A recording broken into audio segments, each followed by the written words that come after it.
Dude TV.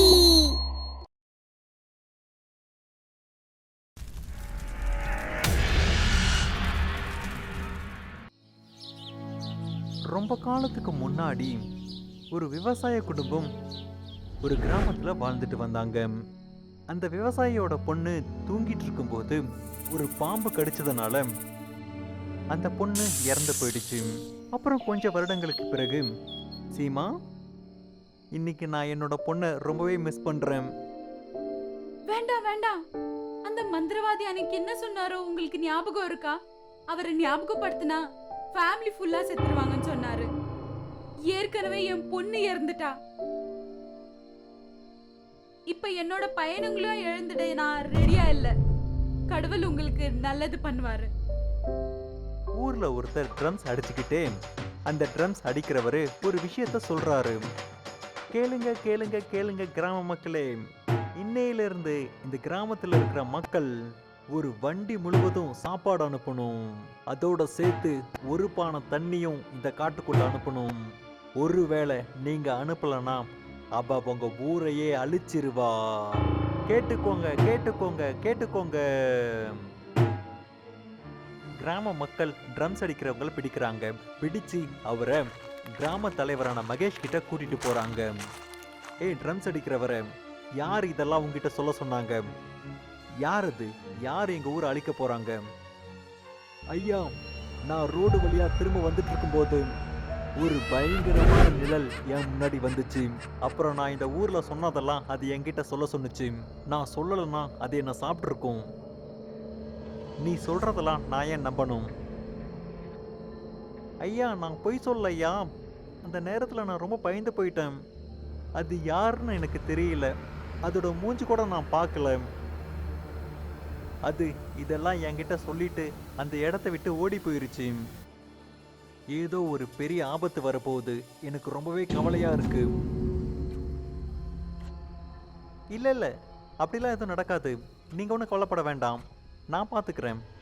அவளுக்கு என்ன வேணுமோ நாம் ஏதாவது பண்ணிக்கலாம். அவங்க பேசிட்டே இருக்கும்போது திடீர்னு புயல் காத்து வீச ஆரம்பிக்குது. அங்க ஒரு பொண்ணோட குரல் கேட்க ஆரம்பிக்குது. அவன் சரியாதான் சொல்றான். இனிலிருந்து நான் கேட்டதெல்லாம் நீங்க எனக்கு அனுப்பலனா இந்த ஊரே நான் நாஸ்தி பண்ணிடுவேன். அந்த ஊர்க்காரங்களாம் ரொம்பவே பயந்து போயிட்டாங்க. அவங்க அவங்களோட கையெடுத்து கும்பிட்டு ஊர் தலைவரான மகேஷ் கிட்ட கேட்டுக்கிறாங்க. மகேஷ் பாபு, ஏதாவது பண்ணுங்க. காட்டு நடுவுல சாப்பாடு கொண்டு வந்து வைங்க, எனக்கு ரொம்ப பசிக்குது. அந்த பேயோட கோபத்தை பார்த்துட்டு மகேஷ் சொல்றாரு, சரி சரி, நீங்க போங்க, நாங்க உங்களுக்கு அனுப்புறோம். அப்புறம் அந்த குரல் காத்துல மறைஞ்சு போயிடுது. எல்லாரும் பயந்து இருந்த அந்த இடத்துல ஒரு பயங்கரமான அமைதி நிலவுது. அதுக்கப்புறம் கிராம மக்கள் ஒரு வண்டி முழுவதும் சாப்பாட்டையும் பானையில தண்ணியும் நிரப்புறாங்க. அதை இப்ப காட்டுக்குள்ள எடுத்துட்டு போகணும். யார் எடுத்துட்டு போகணும்னு இன்னும் டிசைட் பண்ணல. கடைசியா ஒரு பையன் முன் வந்தான். யாராவது போய் சாப்பாடு கொடுத்தாதான் இந்த கிராமத்துக்கு நல்லது, அதுக்கு நானே போறேன்.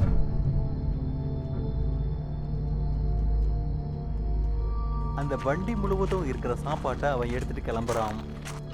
அவன் போறதை நினைச்சு அவங்க அப்பா அம்மா ரொம்ப கவலைப்பட்டு அழறாங்க. அவங்க அப்செட்டா இருக்கிறத பார்த்து மகேஷும் கவலைப்படுறாரு. போன அந்த பையன் திரும்ப வரவே இல்லை.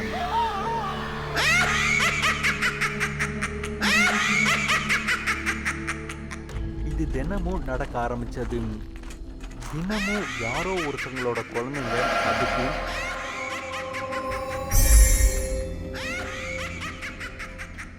பலிகடா ஆகுறாங்க. தினமும் யாரோ ஒருத்தவங்களோட வீட்டில் அழுகுரல் கேட்கும். ஒரு நாள் மகேஷோட வீட்டுக்கு யாரோ ஒரு விருந்தினர் வந்திருந்தாங்க. பக்கத்து வீட்டுல யாரோ ஒருத்தங்க அலறது அவருக்கு கேக்குது. மகேஷ், பக்கத்து வீட்டுல ஏன் அலறாங்க? அவங்களுக்கு என்னாச்சு? எப்படி சொல்றதுன்னா, அது என்னன்னா, ஒவ்வொரு நாளும் ஒவ்வொரு வீட்டுல இருந்தும் ஒருத்தர் சாகுறாங்க. நாங்க யாரையும் அனுப்பலன்னா அது இந்த ஒட்டுமொத்த ஊரையுமே அழிச்சிரும். இந்த ஊரை காப்பாத்துறதுக்கு எங்களால் எதுவுமே செய்ய முடியல. ஓகே, நான் இன்னைக்கு போறேன். இந்த ஊரையே சுடுகாட்டா மாத்த நினைக்குதே அந்த சக்தி யாருன்னு நான் பார்க்குறேன். வேண்டாம் வேண்டாம், நீங்க எங்க வீட்டுக்கு விருந்தினராக வந்திருக்கீங்க. வீட்டுக்கு வந்த விருந்தினரை ஊருக்காக அனுப்புறது சரியானது இல்லை. அந்த விருந்தினர் மகேஷை சமாதானப்படுத்திட்டு ஊர்க்காரங்க வச்சிருக்கிற அந்த சாப்பாட்டை எடுத்துட்டு கிளம்புறாரு. கொஞ்ச நேரத்துக்கு அப்புறம் அந்த இடத்த அடைஞ்சு அந்த பேய்க்காக வெயிட் பண்ணிட்டு இருக்காரு. கொஞ்ச நேரத்துக்கு அப்புறம் அந்த பேய் அங்க வருது. வந்து அதோட கையால எல்லா சாப்பாடையும் எடுத்துக்குது. பானையில் இருக்கிற தண்ணியை குடிக்குது. அப்புறம் அப்படியே அந்த விருந்தினர் பக்கம் வருது. அந்த விருந்தினர் எதுவும் பண்ணாம அமைதியா இருக்காரு. அவரை பார்த்துட்டு அந்த பேய் அவரை தூக்கி தூரமா போட்டுருது. ஏய், உண்மையா சொல்லு, நீ யாரு? என்னை பத்தி தெரிஞ்சுக்கிட்டு நீ என்ன பண்ண போற? உனக்கு பசியா இருக்கா? வந்து சாப்பிடு.